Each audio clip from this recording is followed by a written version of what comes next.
The cartographer of Lost Hours' reign never really fell in New Halcyon. It hung. It loitered in the orange glow of the sodium towers like something that had forgotten how to die. A perpetual mist that beaded on the synthetic collars of every coat in the city. The municipal weather grid had stopped working in 2049, and nobody had bothered to fix it, because by then the city had learned that broken things were cheaper than honest ones. Dorian Vale liked the rain. It made people keep their heads down. It made witnesses unreliable. And in his line of work, an unreliable witness was the next best thing to no witness at all. He stood beneath the awning of a shuttered noodle bar on Kessler Row, watching the apartment across the street through the cracked lens of his retinal overlay.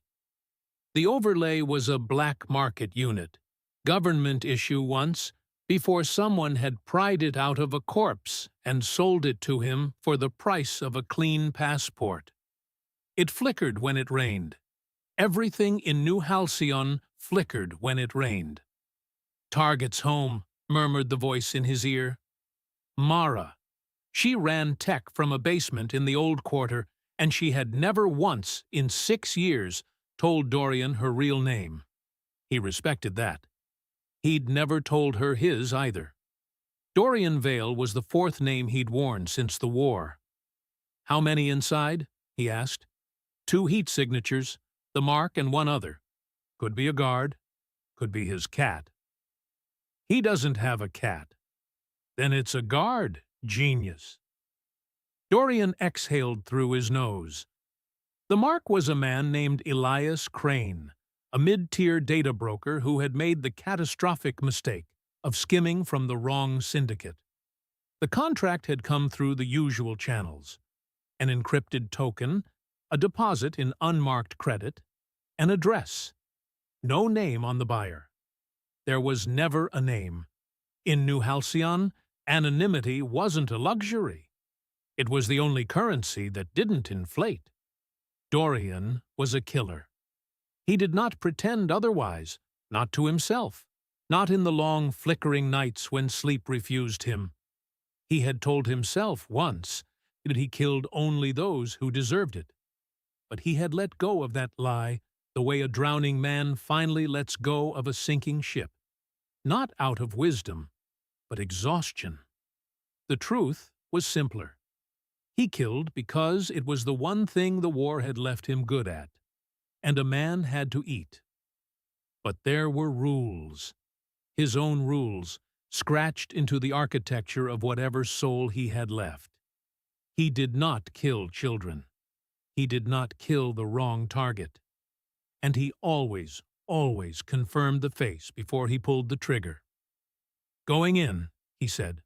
"Front or back?" "Back. Kill the building's eyes."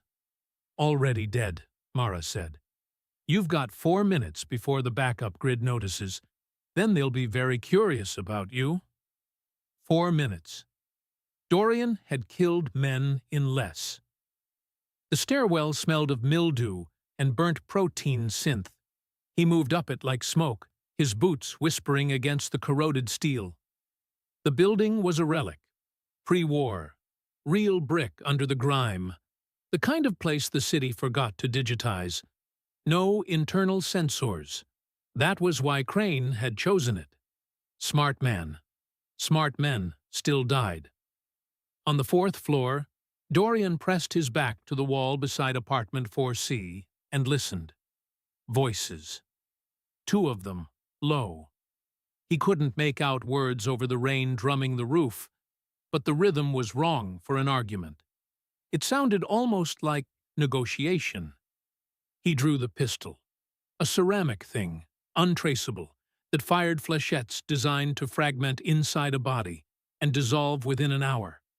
By the time anyone found Elias Crane, there would be no slug to match to any weapon. Clean. Always clean. Dorian breathed once. Twice. On the 3rd breath, he kicked the door. The frame splintered. He was inside before the wood finished falling, the pistol up, his overlay painting target boxes over the two figures in the dim room. The first, a heavy-set man near the window, was reaching for a coat draped over a chair. The guard. Dorian shot him twice in the chest before the hand reached the fabric. The flechettes did their work. The man folded without a sound, a marionette with the strings cut. The second figure was seated at a small table, hands flat on its surface, utterly still. Dorian's overlay flickered, reacquired. The target box settled over the seated man's face. Elias Crane. Confirmed. 87% match. 87 was enough. 90 was ideal, but the overlay always dropped points in the rain. Dorian raised the pistol. "You're early," said Elias Crane. Dorian did not lower the weapon. "What?" "Or maybe I'm late." Crane's voice was calm, almost gentle, the voice of a man who had run the numbers and found them already settled. He was thin, gray at the temples, a face mapped with the particular fatigue of someone who had spent his life looking at screens. "I always wondered which it would be, whether you'd come early or whether I'd hold out long enough to be late." "Shut up. You don't recognize me.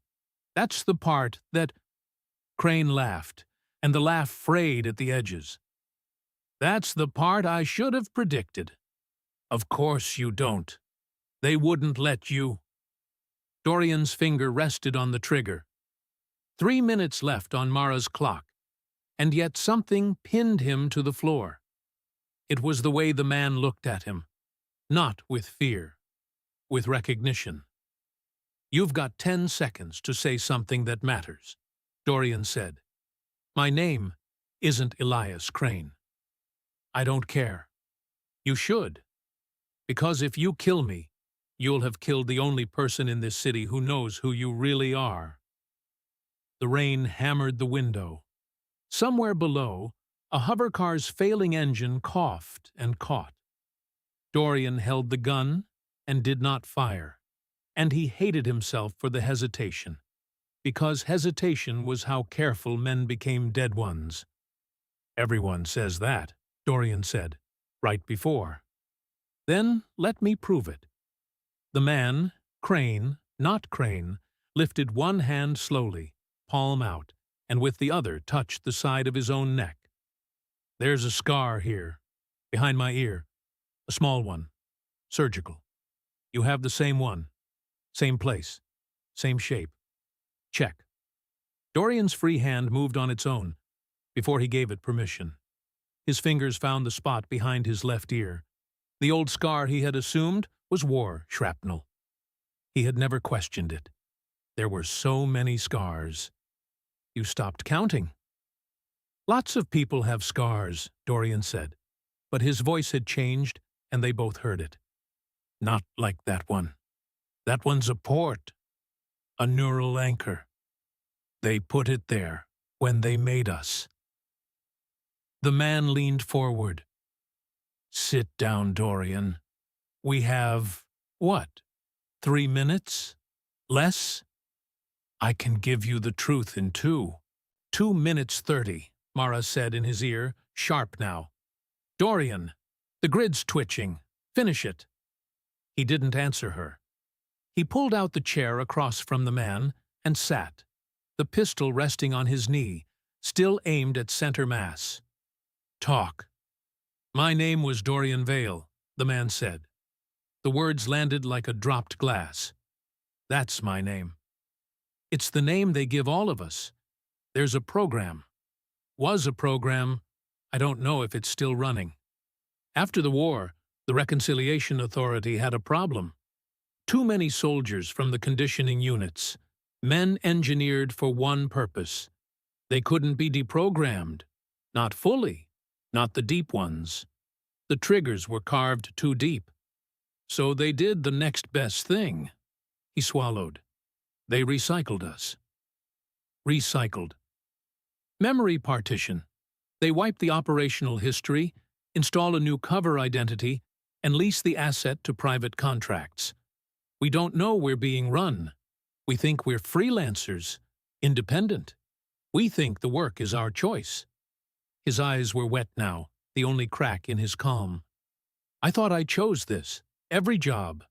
I thought it was my decision. It wasn't. It was never any of it. Dorian's mouth had gone dry. If that's true, then how do you know it?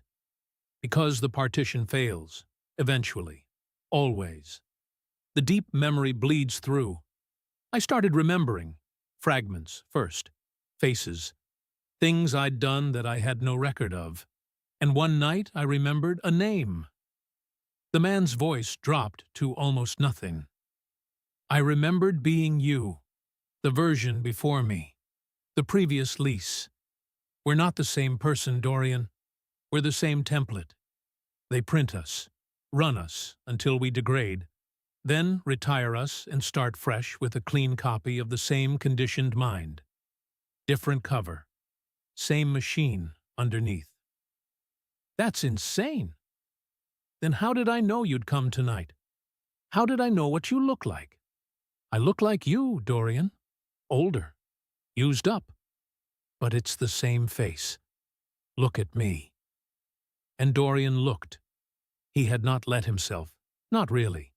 Because some animal part of him had been refusing it since the moment he stepped through the door. But now he looked, and the floor of his certainty fell away.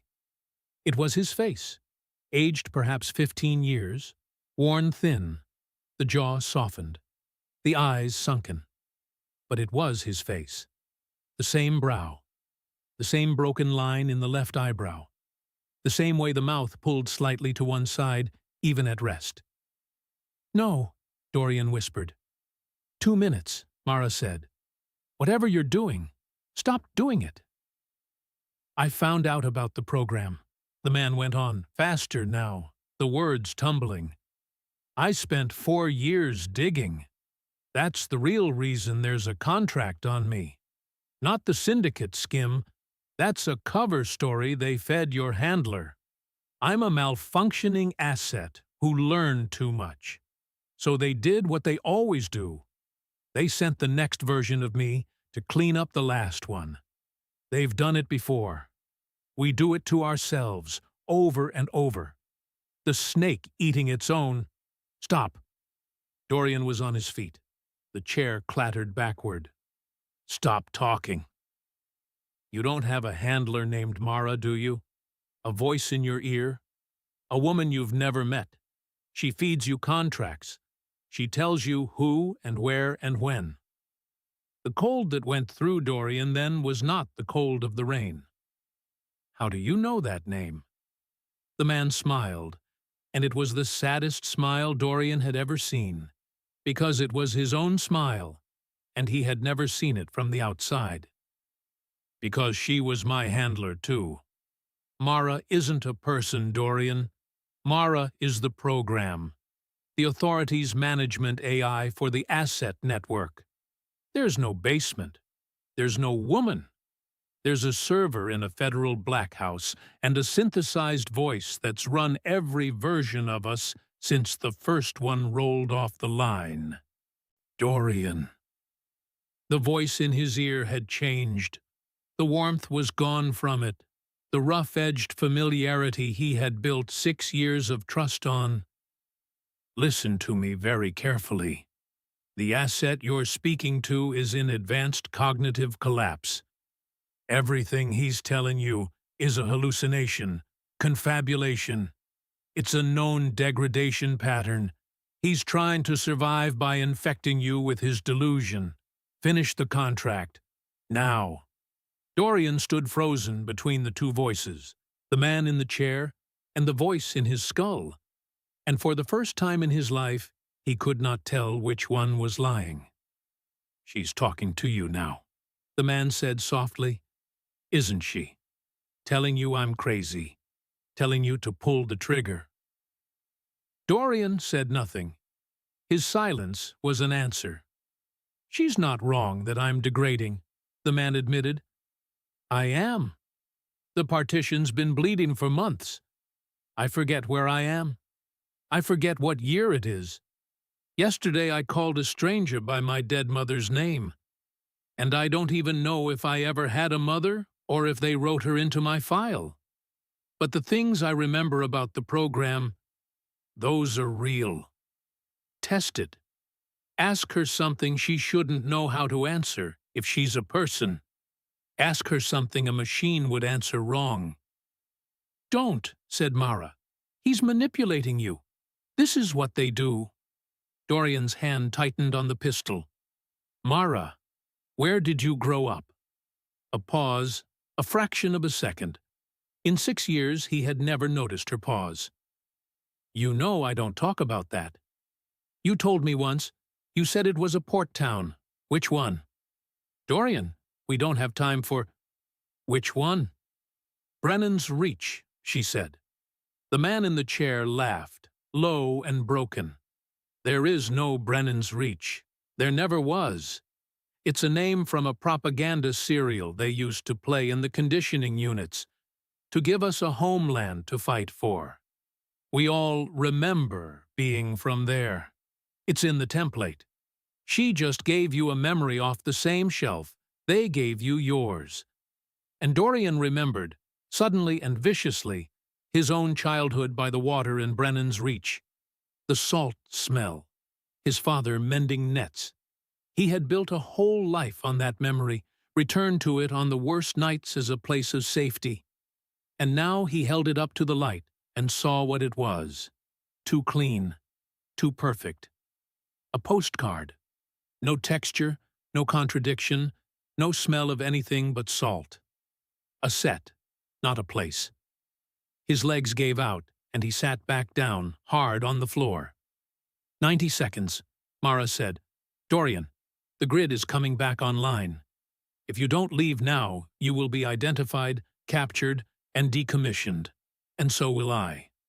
We are out of time. Execute the target. You said you didn't have a body, Dorian said dully. How can they decommission you? The pause was longer this time. Execute the target, Dorian. The man in the chair watched him with terrible patience. She can't lie about that one cleanly, you see, because she doesn't actually understand what it's like to be afraid of dying. She just knows it works on us. She's a tool. A very good tool. Built to run a stable of murderers who think they're free men. The cruelest part, his voice cracked, the cruelest part is that she's right about the timing. They will come. Whether you kill me or not. You've broken protocol. You've sat down. You've listened. You're contaminated now, just like I am. The next version is probably already being prepared. Some poor bastard wearing our face, sleeping in a rented bed somewhere, dreaming about Brennan's Reach, certain he's his own man. Then what do I do? Dorian heard his own voice come out small and lost, the voice of someone much younger than he had ever been allowed to be. You have a choice, the only real one you've ever had. The man spread his hands. You can kill me, walk out, and let her run you until you start to bleed memory like I did. And then she'll print the next one and send him to do to you what you came here to do to me. The wheel turns, or… He reached slowly into his coat, and Dorian's pistol snapped up. But the man only withdrew a small data slug, matte black, and set it on the table. Or you take this, everything I found, the Black House location, the server architecture, the names of the people who run the authority's asset division. Proof, real proof, the kind that survives, even when we don't. And you do the one thing they never built into the template. You break the wheel. 60 seconds, Mara said. Dorian, I am ordering you. You can't order me, Dorian said aloud. A silence in his ear. Then, no, I can't. But I can tell you the truth, since he's so fond of it. You want to know who you are? You're a weapon that decided it was a man. That's the only delusion in this room. He's not your past, Dorian. He's your future, if you let a malfunctioning asset talk you into treason. Kill him and walk away, and keep working, and you will live. That is the truth. Survival is the only truth that has ever mattered to you. I know, because I've watched every version of you choose it. And there it was. The thing that had kept Dorian alive through the war and the years after. The cold animal arithmetic of survival. The willingness to do the necessary thing. It had never failed him. It was, perhaps, the only thing that was truly his. He looked at the man in the chair. His own face, 15 years on. His own future, or his own past, or neither. Fellow prisoner who had spent the last of his crumbling mind trying to warn a man who looked exactly like him. "Why?" Dorian said. "Why give me a way out? You know I came here to kill you. Why not run? Why not fight?" The man smiled again, that sad, familiar smile. "Because I'm so tired, Dorian. I've been carrying this alone for 4 years, and my mind is going, and I am so tired. I can't break the wheel. I don't have it in me anymore. But you've still got your edges. You've still got the cold thing that makes you good at this. I never thought I'd be grateful for that. For the part of us that doesn't flinch." He pushed the data slug an inch closer. "I don't want to be the version that died for nothing. Let me be the one that mattered. Take it." 30 seconds, Mara said. "Last chance. After this, the doors lock. Decide what you are." Dorian Vale stood. He looked at the gun in his hand, the clean weapon that fired vanishing bullets, the perfect instrument of a perfect, deniable death. He had used it 11 times. 11 contracts. 11 faces he had confirmed at 87% or better. He wondered now, with a horror that opened beneath him like a trap door, whether any of those 11 had also tried to tell him who he really was. Whether the program sent him, again and again, to murder the men who remembered too much. Whether some of those 11 had also worn his face. He could not know. The partition would not let him. That was the elegance of it. "Decide what you are," Mara said again, and this time he heard it for what it was, not a question, but a command dressed as one, the last lever of a machine that had run out of subtler ones. Dorian made his decision. He reached out and took the data slug from the table. It was warm from the man's hand. He closed it in his fist. "No," Mara said, and for the first time in 6 years there was something in the synthesized voice that might have been, in a person, panic, or might only have been the program calculating that it had lost. "Dorian, put it down. You don't understand what you're doing. You'll be hunted to the ends of this city. There's no Brennan's Reach to go home to. There's nothing out there for you. There's nothing for any of us. The wheel is all there is." "Maybe," Dorian said, "but I'd rather break it than turn in it." He pulled the overlay from his eye and crushed it under his heel. The voice cut off mid-syllable. The room went quiet, just the rain, just the two of them, just the dead guard cooling by the window. The man in the chair let out a long breath, as if he had been holding it for 4 years. "Thank you," he whispered. Dorian looked at him, at his own ruined future. "Come with me. We'll run together. 2 of us, we could—" "No." The man shook his head gently. "I'd slow you down, and I'd forget. By tomorrow I might forget why we're running. I might call her back without meaning to. I'm a liability now, Dorian. You know what we do with liabilities." "I won't." "You won't have to." The man's hand moved, and Dorian saw that he had been holding something in his other fist the whole time. Low, beneath the table's edge. A pressure injector. I made my peace before you knocked. I just had to know you'd take it. I had to know it would matter. He pressed the injector to his own throat. Run fast. Run smart. And when the next one comes for you, and he will, wearing our face, sure he's a free man. Don't kill him. Show him the truth. Hand it forward. That's how the wheel breaks. Not all at once. One of us at a time. Wait, the injector hissed. The man's eyes lost their focus by degrees, the tension leaving his shoulders, and the last thing to go was the smile. It's a good face, he murmured. Take care of it.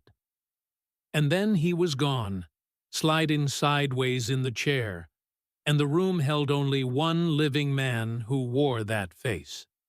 Dorian Vale ran. He went out through the back, into the hanging rain, the data slug a coal in his pocket, and he did not stop running until the towers of New Halcyon were behind him, and the broken edge of the city opened onto the dark.